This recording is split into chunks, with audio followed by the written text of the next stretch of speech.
SuperTalk Mississippi media production. What's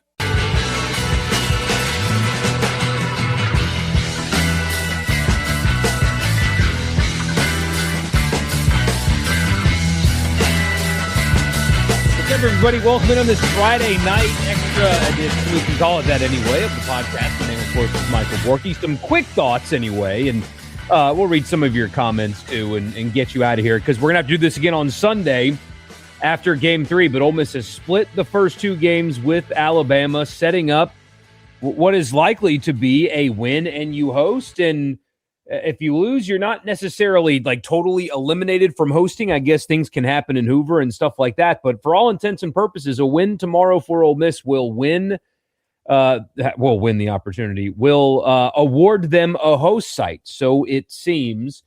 And so we'll talk about it. A dichotomy. I don't even know if I'm using that word correctly. It just the stark difference between what this team can be tonight and what has plagued this team and prevented them from being a clear-cut national seed competing for the SEC. This weekend so far, anyway, has been a perfect encapsulation. I'm going to keep using words, and hopefully one of them will actually be the correct adjective, of what this team has been and what this team can be. And one of them can take them to College World Series and make some noise, and then the other one will get eliminated in a regional.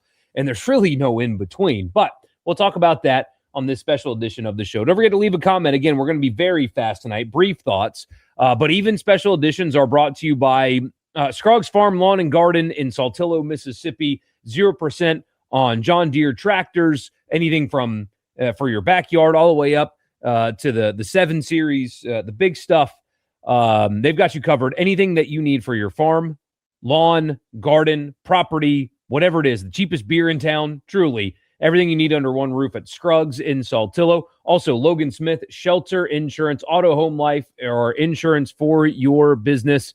Give him a call. He will take care of you at 601-823-3500. That's Logan Smith, Shelter Insurance. Also, Priority One Bank and Advantage Business Systems, absms.com for all of your Mississippi office technology needs. So, Ole Miss wins tonight, but let's briefly flash back to last night. And last night, as we talked about on the radio show some today, it's just incredibly frustrating because you know what this team is capable of, but they repeatedly have done things this season at times that cost themselves games. I wouldn't categorize last night's game as Ole Miss, as Alabama winning as much as Ole Miss losing. You had the weird thing on the base paths, some kind of miscommunication about a bunt situation. That cost them, it felt like that cost them a run, or at least the opportunity to score a run with a runner on third.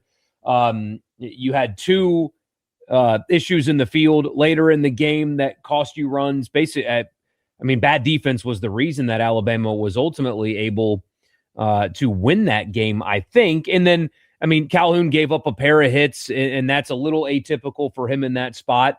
And then they strike out 16 times.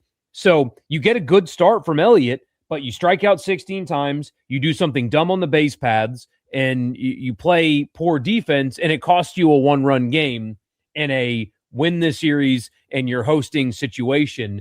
And it shows you how frustrating this team can be because they cost themselves that game last night. So you see what the floor is, and the floor, again, is still kind of high, because they're still in the hosting conversation, but the floor is doing things that cost themselves opportunities, like winning road regionals, winning road series, hosting regionals, competing for the SEC.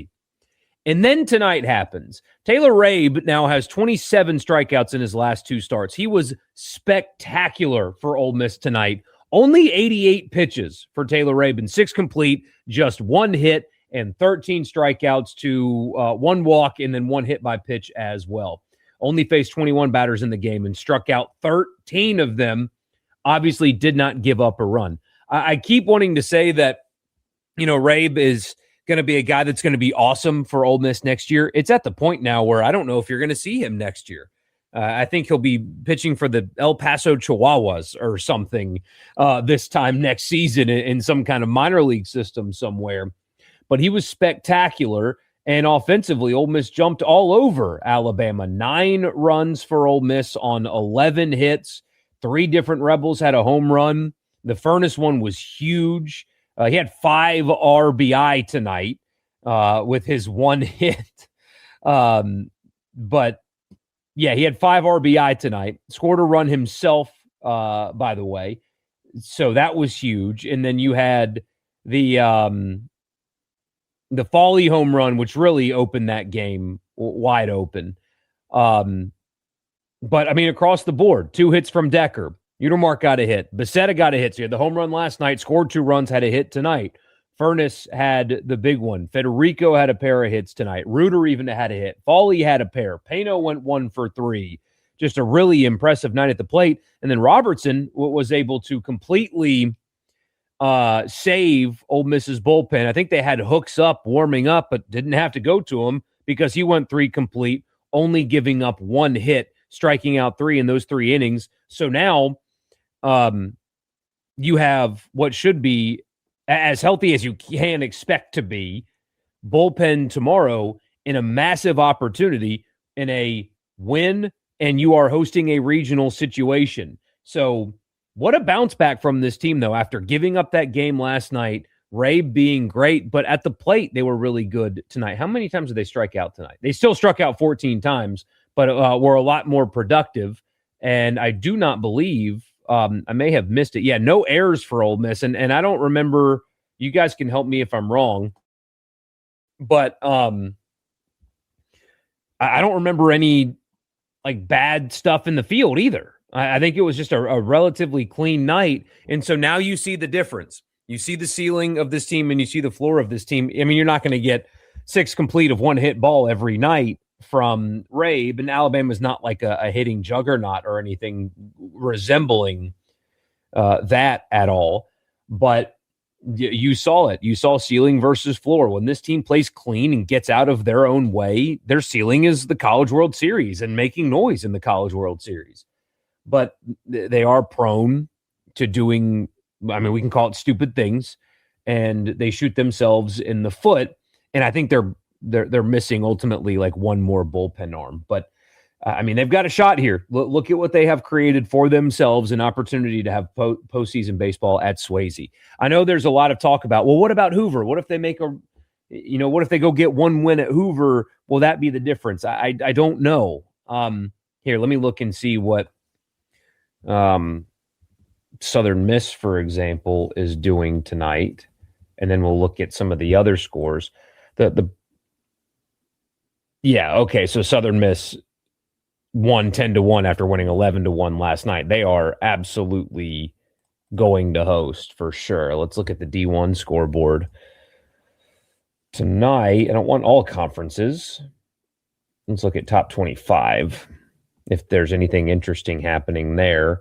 I don't think Auburn can fall behind Ole Miss, but Georgia's got a lead there. Texas is beating Missouri. Kansas is beating BYU. That's not good for Ole Miss. You want to root for BYU.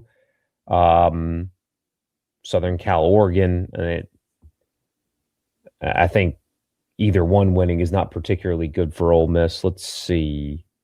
Oregon State in the bottom of the 5th, currently losing to Air Force. That could be helpful, I suppose. Nebraska got a win tonight. That's quote-unquote bad for Ole Miss, I guess.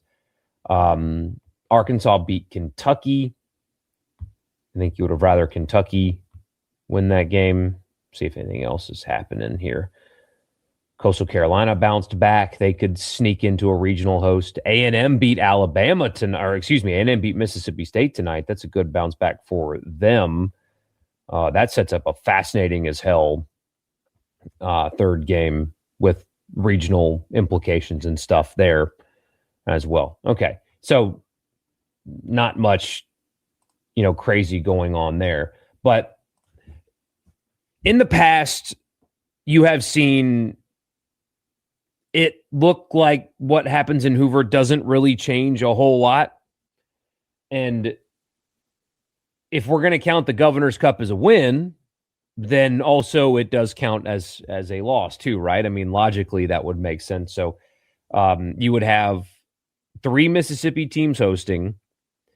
Ole Miss with a 500 regular season conference record, and if you want to count the Governor's Cup, 1 game below 500 in conference, if they were to lose tomorrow. And I'm telling you guys, I know I keep saying this, but a bunch of suits in that room, are they really going to give Mississippi 3 host sites? Are they really going to give an SEC team with a technically below 500 conference record a host? I know what the metrics are. The metrics are really good, and they help Ole Miss a ton, but I would love to be wrong if they lose tomorrow.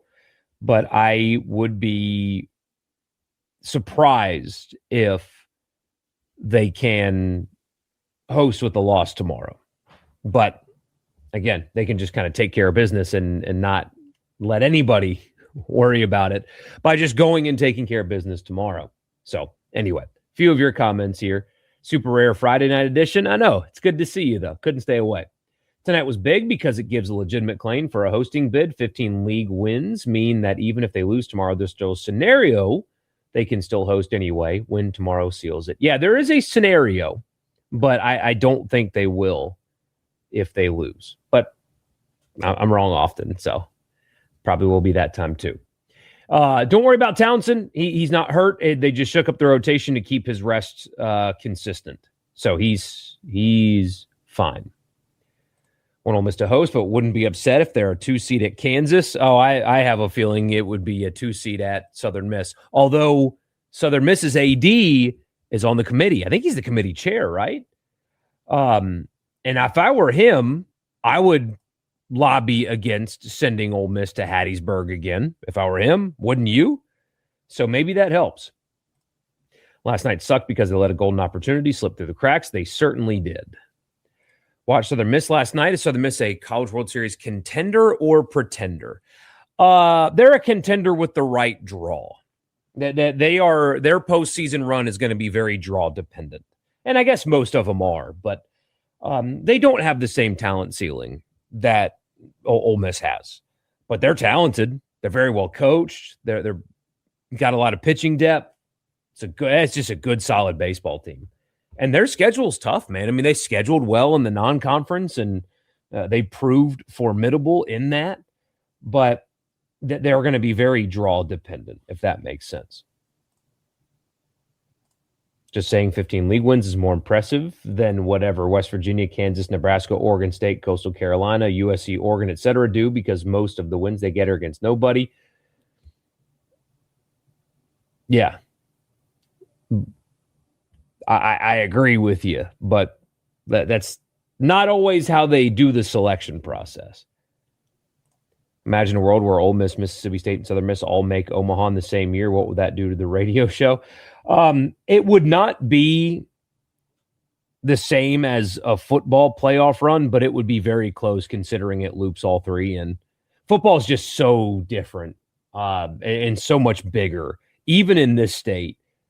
The scale of football, even 3 teams in the College World Series, does not match the scale of that. But it would be close because it would be all 3.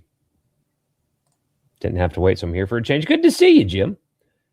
Can't believe they're actually going to have regionals at Kansas. That place is a dump. I've actually never seen what their baseball stadium looks like. Let's see. Hogland Park in Lawrence, Kansas. Let's see. It is small. It is certainly small. It's showing me more Royals pictures than...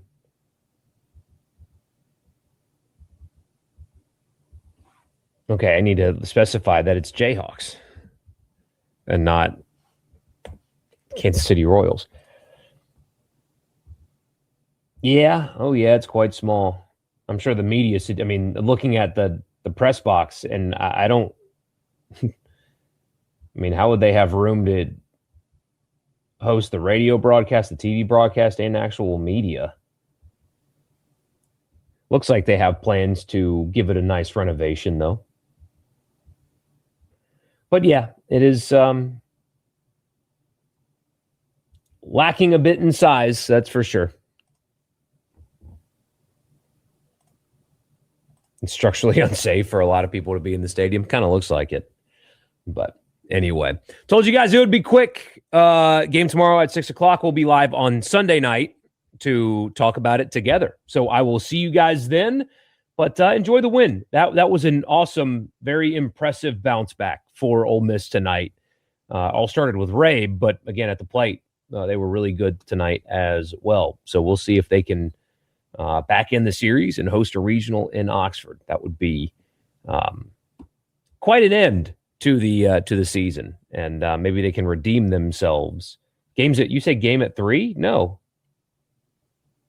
it's at 2. I don't know why I said 6 because I have the schedule up and they haven't updated that. No, it's at 2 o'clock tomorrow. Are you on the East Coast? I'm the wrong one. I should be correcting you. Did I say 6? I know I said 6. It's at 2 o'clock tomorrow. But we'll be live Sunday. To talk about whatever happened together. I'll see you guys then. A SuperTalk Mississippi media production.